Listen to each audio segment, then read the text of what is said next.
Fala, gente, graça e paz, tudo bem com vocês? Se você não me conhece, eu sou o Pastor Elvis e você está em mais um episódio da nossa série aqui no YouTube chamada Devocionais. Que maravilha! A gente tem falado desde o nosso último episódio sobre alguns temas muito relevantes e hoje eu decidi escolher um tema bem interessante para o nosso devocional. O tema de hoje é sacerdócio universal. Sim, nós vamos falar sobre sacerdócio e nós vamos entender o que a Bíblia diz sobre sacerdote, sobre sacerdócio e quem é sacerdote e o que significa sacerdócio. O texto que eu queria ler com vocês está em 1 Pedro, capítulo 2, e o verso 9. Enquanto você procura aí o verso 9 de 1 Pedro, capítulo 2, eu já quero pedir para você se inscrever, se você ainda não é inscrito, se inscrever no nosso canal, deixar um like e deixar um comentário aqui, que isso nos ajuda, nos fortalece, nos incentiva a estar postando cada dia mais para abençoar muitas pessoas, tá bom? Deus abençoe. O texto diz o seguinte, o verso diz o seguinte, o apóstolo Pedro diz assim: mas vós sois geração eleita, sacerdócio real, nação santa, povo adquirido, para que anuncieis a grandeza daquele que vos chamou das trevas para a sua maravilhosa luz.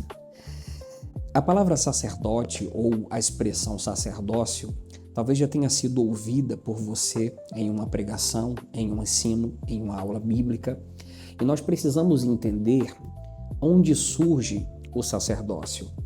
A palavra de Deus deixa muito bem claro que antes de haver uma legislação, antes de Deus transformar Israel em uma nação, já haviam homens fazendo aquilo que depois a Bíblia vai chamar de sacerdócio.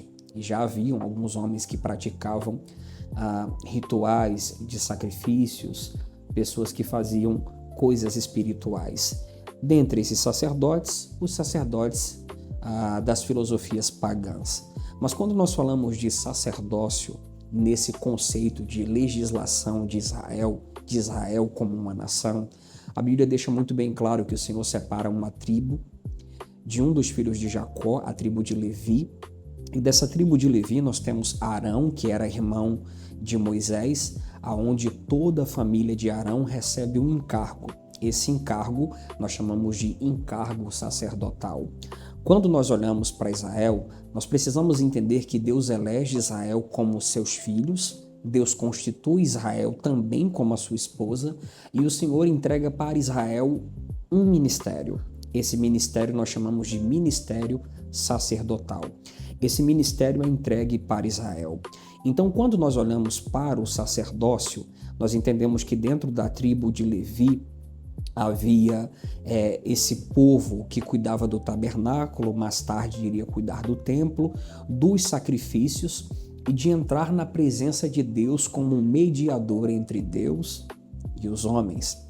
Essa figura era a figura do sacerdote. Sacerdote era um homem que representava o povo diante de Deus. Esse homem cuidava especificamente do sacrifício. Ele entrava no Santo dos Santos, ele fazia aquele sacrifício e ele representava o povo diante de Deus. Quando nós olhamos para a cultura do Veterotestamentário ou do Antigo Testamento, nós percebemos que isso era monopolizado. Não eram todos os homens que entravam na presença de Deus. Era apenas um homem da tribo de Levi, sacerdote, que entrava na presença de Deus e ele fazia essa representatividade, essa representação diante de Deus, representando todo Israel. Mas lembra que eu falei que o Senhor entregou um ministério para Israel, chamado ministério sacerdotal? O Senhor elege Israel como um povo modelo para um sacerdócio. Quando nós olhamos para Adão, quando nós olhamos para o princípio de tudo, nós percebemos que Deus, quando cria Adão, entre aspas, Adão já era uma espécie de sacerdote, era um homem que tinha contínua comunhão com o Senhor. O Senhor apareceu para Adão na viração do dia. Adão tinha comunicação plena diante de Deus e isso também é uma figura de sacerdote. Então, sacerdote é um homem que representa um povo, ele é um homem que entra na presença de Deus e ele é um homem que sacrifica diante de Deus pelo povo. E assim vai por grande parte da Bíblia Sagrada, até chegarmos em Jesus.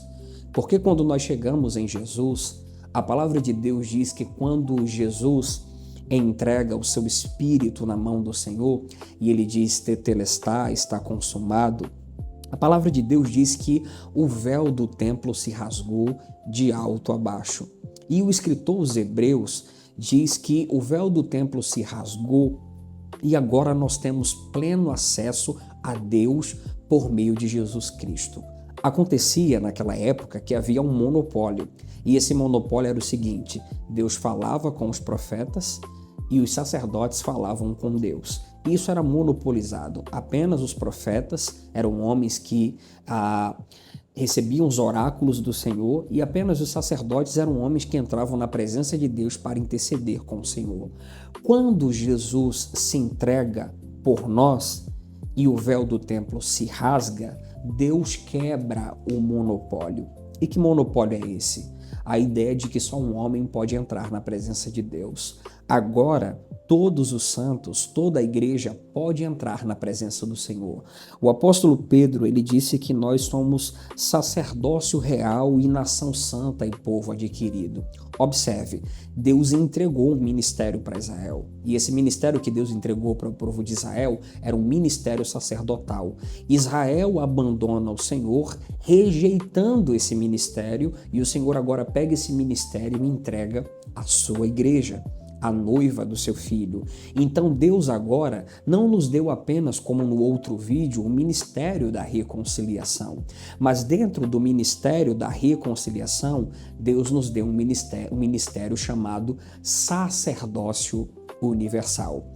Lembra que eu falei que o sacerdote é um homem que entra na presença de Deus e que sacrifica pelo povo? Apenas um homem entrava, e esse homem era a pessoa do meio, o mediador entre Deus e os homens. Agora, Jesus é o nosso mediador.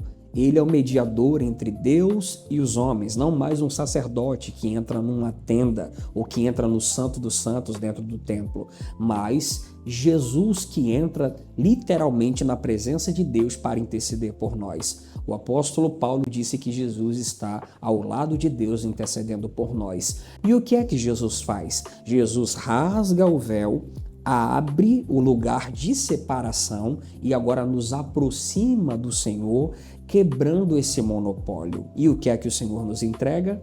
Um ministério sacerdotal. Nós agora conseguimos reconciliar pessoas com Deus e nós também conseguimos entrar na presença de Deus. Nós agora conseguimos ler as Escrituras, nós agora conseguimos, pelo poder do Espírito Santo, interpretar as Escrituras, e nós agora podemos ter um contato direto com Deus por meio de Jesus Cristo.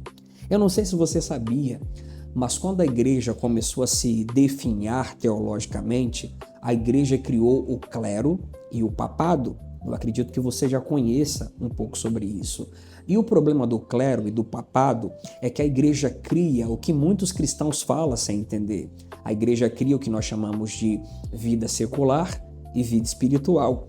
E é muito comum os cristãos no meio da conversa falar assim: eu na minha vida secular faço isso e na igreja eu faço isso, dividindo a vida em duas instâncias, a instância espiritual e a instância secular. Foi a igreja que criou essa filosofia. E o que é que a igreja dizia?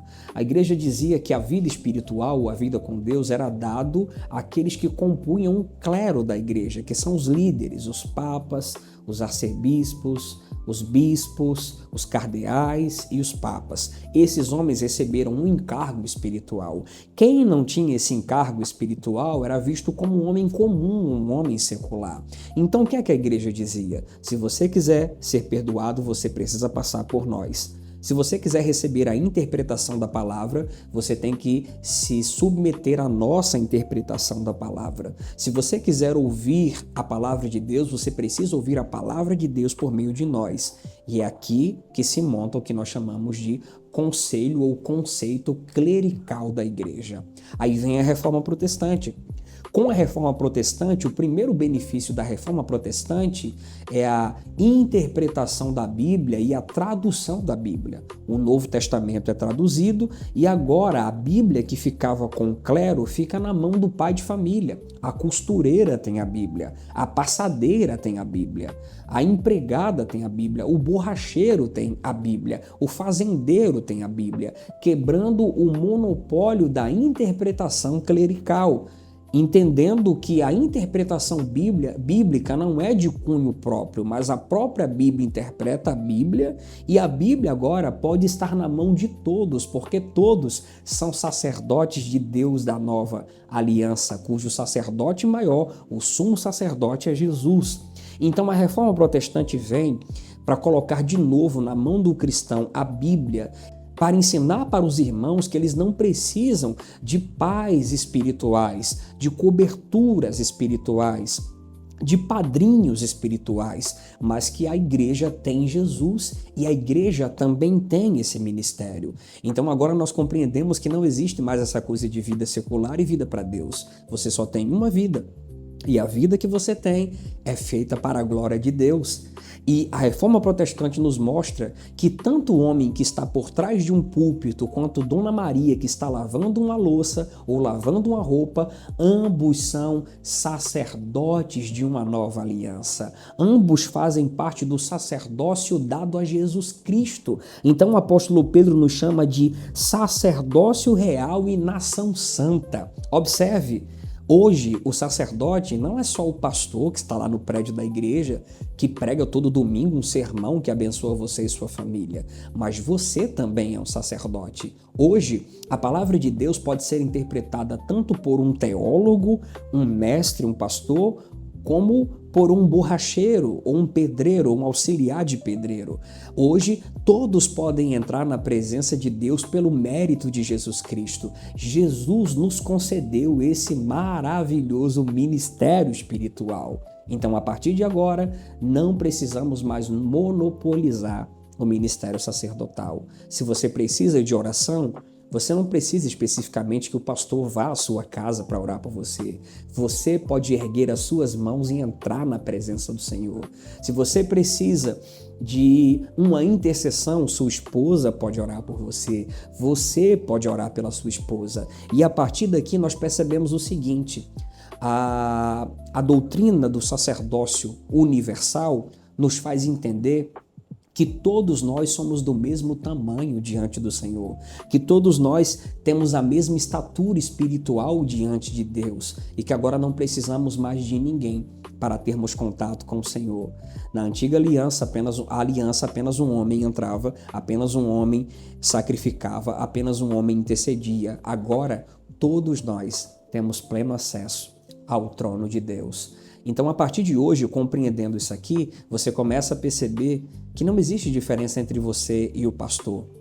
Não existe diferença entre mim, que estou falando, e você que está ouvindo. Tanto você aí na sua casa, como eu aqui na minha casa, podemos entrar na presença do Senhor, interceder, podemos fazer os nossos sacrifícios, os nossos jejuns, as nossas orações e as nossas devoções diante de Deus, sem terceirizar o nosso relacionamento. A única pessoa que está entre Deus e nós é Jesus. E o que foi que ele fez? Abriu a porta e disse: entre, você também pode entrar. Gente, o sacerdócio universal é uma das maiores bênçãos que Deus nos deu. E a igreja, por algum tempo, quis acabar com o sacerdócio universal, dizendo que era apenas o clero que era o povo de Deus. Mas graças a Deus, graças à Reforma Protestante, hoje nós entendemos que nós, em qualquer lugar onde estivermos, podemos ter acesso ao trono de Deus, quer seja em uma capela, quer seja em um templo, com bancos acolchoados, ou quer seja dentro do seu quarto, ou até mesmo com a senhora lavando uma pia de louça, a senhora consegue entrar no santuário de Deus por meio do corpo de Jesus Cristo. Graças a Deus! Eu espero que essa palavra tenha abençoado seu coração. E se você quiser saber um pouco mais sobre esse assunto, comenta aí. Comenta aí que eu posso fazer a parte 2 do sacerdócio, falando especificamente sobre algumas características de um sacerdote, e eu tenho certeza que vai ser incrível. Não esquece de deixar o like, não se esquece de se inscrever se você não é inscrito e deixar um comentário aí. Pastor, eu não sabia desse negócio de vida secular e vida espiritual, eu achava que quando eu trabalhava eu tinha uma vida secular. Não, quando você entra no Uber para dirigir, você entra ali como um sacerdote. Quando você entra na faculdade para dar aula, você entra lá como um sacerdote. Quando você entra na cooperativa, você entra lá como um sacerdote. Esse sacerdócio te acompanha para onde você for, tá bom? Então que Deus te abençoe e em breve a gente volta com mais um capítulo dessa série abençoada. Tamo junto, família!